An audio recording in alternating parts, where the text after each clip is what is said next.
आसाम के मुख्यमंत्री और झारखंड में सह प्रभारी भारतीय जनता पार्टी के हेमंत विश्व शर्मा जी हमारे साथ हैं। उनसे बातचीत करेंगे।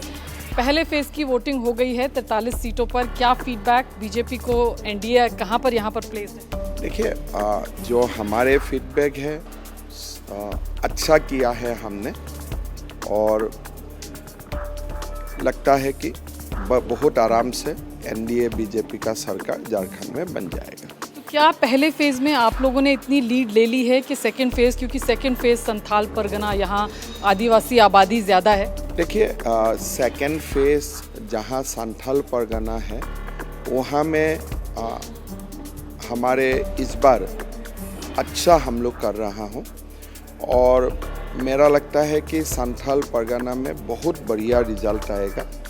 साथ में सेकंड फेज में धनबाद, बोकारो और एक अच्छा हमारा जो पुरानी प्रभाव वाला एरिया भी है, और साथ में रांची से सटे हुए मांडू, रामगढ़, खिजरी ये भी है। मेरा लगता है कि फर्स्ट फेज और सेकंड फेज दोनों में हम अच्छा करेंगे। जो हेमंत सोरेन है यहाँ पर, यहाँ के मुख्यमंत्री, वो लगातार भारतीय जनता पार्टी पर डिविजिव पॉलिटिक्स का आरोप लगा रहे हैं। वो कह रहे हैं कि आप डिवाइड करना चाहते हैं समाज। देखिए, इलेक्शन है, स्वाभाविक है, वो भी कुछ आरोप लगाएगा, हम भी कुछ आरोप लगाएगा, बट जो घुसपैठिया का मुद्दा है ये मुद्दा देश का है, और मेरा लगता है कि इस मुद्दा में जेएमएम और कांग्रेस और बीजेपी हमारे बीच में साधारणतः कोई भी डिफरेंट ओपिनियन होना नहीं चाहिए। अगर देश में घुसपैठिया आए हैं, इसको निकालना हमारा सबका जिम्मेदारी बनता है।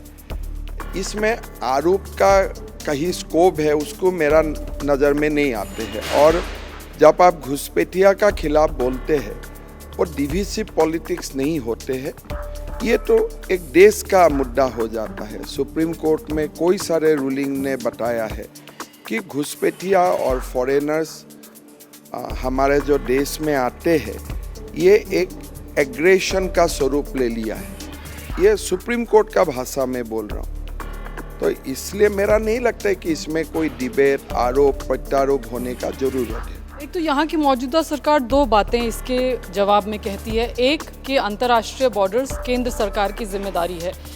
दूसरी बात वो कहते हैं कि आपके स्टेट में भी बहुत सारी घुसपैठ हो रही है, तो वहाँ पर कोई कार्रवाई, वहाँ पर क्यों नहीं? ये मुद्दा आप लोग। पहला बात, बीजेपी का जन्म ही असम में घुसपैठिया का मुद्दा को लेके ही हुआ है, और प्रतिदिन हर दिन हमें यह मुद्दा उठाता हूँ। आज भी सुबह सुबह 8 घुसपैठिया को हमने बाहर निकाला हूँ। प्रतिदिन मेरा ट्वीट में आप देखते रहेगा, सुबह गुड मॉर्निंग का जगह मैं वही ट्वीट देता हूँ कि आज कितना घुसपैठिया हमने बाहर निकाला। और असम में ये मुद्दा क्यों नहीं उठाता हूँ, मतलब क्या है? हम तो असम में वही मुद्दा उठाता हूँ, बाकी कोई मुद्दा तो उठाता ही नहीं हूँ। अकेला यही मुद्दा उठाता हूँ जितना हमारा नॉलेज है। अगर मेरा स्टेट का बारे में दूसरा को और ज़्यादा नॉलेज है, अलग बात है। 51 से घुसपैठिया घुसे झारखंड में, तो बीजेपी सरकार तो नहीं था इतना समय। हमारा सरकार 2014 में है, होगा 14 का बाद भी कोई आया होगा, 14 का पहले भी कोई आया होगा।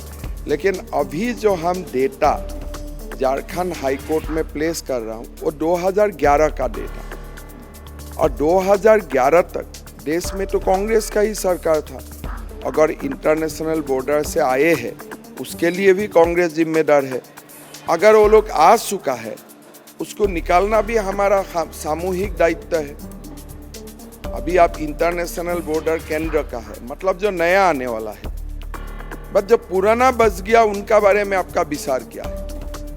तो आप मुद्दा को या तो समझ नहीं पा रहे।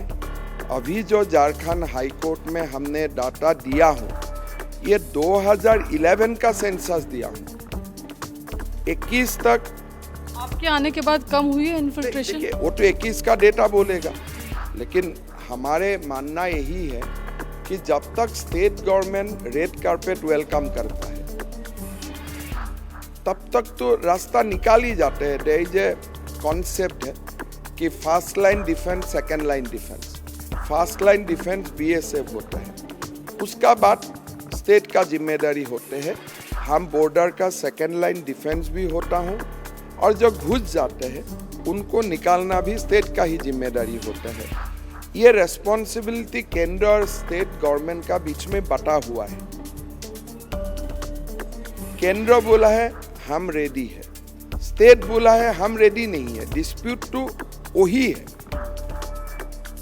आप किसका जिम्मेदारी हो से इसका जिम्मेदारी है, उसका जिम्मेदारी है। पहले आप बताइए भाई, आप ये मुद्दा में सहमत हो या नहीं हो। ये बात तो आपने अभी तक एक बार भी नहीं बताया कि जिसका काल मान लो आपका केंद्र का सरकार आपका बन जाए, तब आप क्या करेगा। तो घुसपैठिया का मामले में आपका तो एक विचार होना चाहिए। आप दोनों का मैनिफेस्टो में तो विचार नहीं है। मान लीजिए कल देश का प्रधानमंत्री कांग्रेस से ही बन गया, तो देश का समक्ष तो कुछ विचार रखना पड़ेगा। लेकिन आज आपका मैनिफेस्टो में घुसपैठिया का ऊपर एक लाइन भी नहीं है। वो कहते हैं कि 2000 से 24 साल हो गए राज्य बने हुए, बीजेपी कोई अपनी उपलब्धि नहीं गिनाती है। वो सिर्फ घुसपैठ के मुद्दे पर ज्यादा फोकस करती है क्योंकि डिविएट करना चाहती है, ध्यान भटकाना चाहती है। स्टेट हमने बनाया, उससे आपको क्या उपलब्धि चाहिए। वो कहते हैं आप अपनी जो अचीवमेंट्स आपकी गवर्नमेंट की हुई वो नहीं आप गिना रहे। पहला बात है, ये स्टेट को ही तो बीजेपी ने बनाया है। तो जो शुरुआती काम हुआ, बिहार से डिवाइड हुए, सरकार को स्टेबिलिटी लाया, एक स्टेट को स्टेबिलिटी दिया, उससे आपको क्या उपलब्धि चाहिए। तो बेटा को तो बड़ा बीजेपी ने ही किया है ना, तो वो उपलब्धि एक लाइन में हम ही बनाया है, हम ही संवारेगा।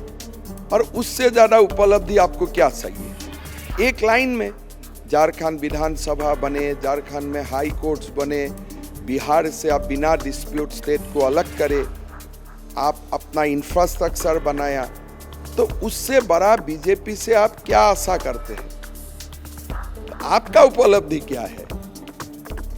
हमने तो सर बिहार का सर बिना झगड़ा ये स्टेट को बांटा, फिर यहाँ में इंडिपेंडेंट हाई कोर्ट बने, इंडिपेंडेंट विधानसभा बने, संस्थाएं बने, सारा तो बीजेपी का मुख्यमंत्री लोग ही किया है। आप तो बाद में आए, हमने बनाया, आपने बर्बाद किया। कह रहे हैं मैया सम्मान योजना इंप्लीमेंट नहीं करने दे रहे हैं आप, आदिवासी मुख्यमंत्री को काम नहीं करने। देखिए 3 महीना ये सम्मान योजना का नाम लेने के लिए भी आपको अच्छा नहीं लगना चाहिए। आपने बुजुर्ग का पेंशन बंद कर दिया है, वही पैसा को आप मैया सम्मान कर रहे हैं। और पूरा की 5 साल का उपलब्धि 3 महीना का मैया यही गिनाता है क्या। मैं तो शौकीद हो जाता हूं जब वो लोग मैया सम्मान का बात बोलते हैं।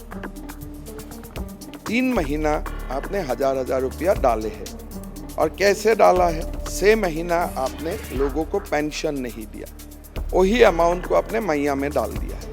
तो लोग तो उसको स्वीकार नहीं कर रहे हैं। और बाकी ट्राइबल सीएम को काम करना नहीं देना, आपका विधानसभा में बहुमत है, तंत्र आपका है। अगर आप काम नहीं कर पाया तो अगली बार आप कैसे काम कर पाएगा। आपको तो खुद ही हट जाना चाहिए। तब 5 साल ने लोगों ने आपको मौका दिया, किसी का प्रेशर में आप काम नहीं कर पाया, फिर दोबारा क्यों चुनाव लड़ रहे हैं। आपको तो चुनाव लड़ना ही नहीं चाहिए, मतलब आप एफिशिएंट नहीं हो।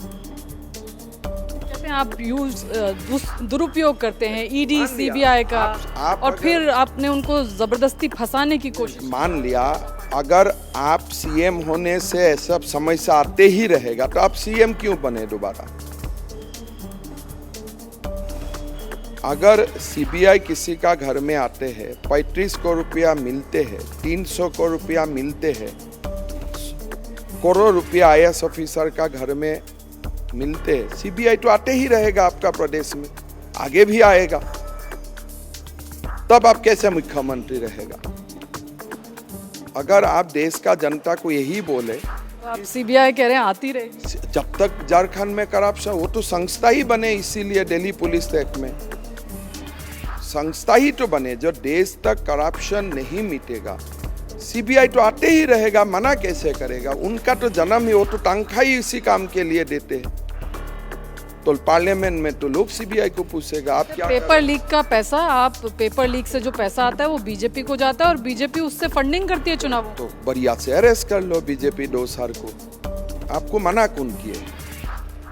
आप जर्नलिस्ट का सामने रोएगा क्या? को तो अरेस्ट करना सही। आप इतना सक्षम मुख्यमंत्री है, जो भी बीजेपी का नेता है आप उनको अरेस्ट करो, डालो। अभी भी आपका पास समय है 23 तक। कितनी सीटें दादा आपको लग रही हैं? ये सेफोलॉजिस्ट का काम है, ये मेरा काम नहीं है। बहुत बहुत शुक्रिया हमसे बातचीत के लिए sir. Camera person Balram Yadav के साथ विजयलक्ष्मी, इंडिया टीवी, रांची।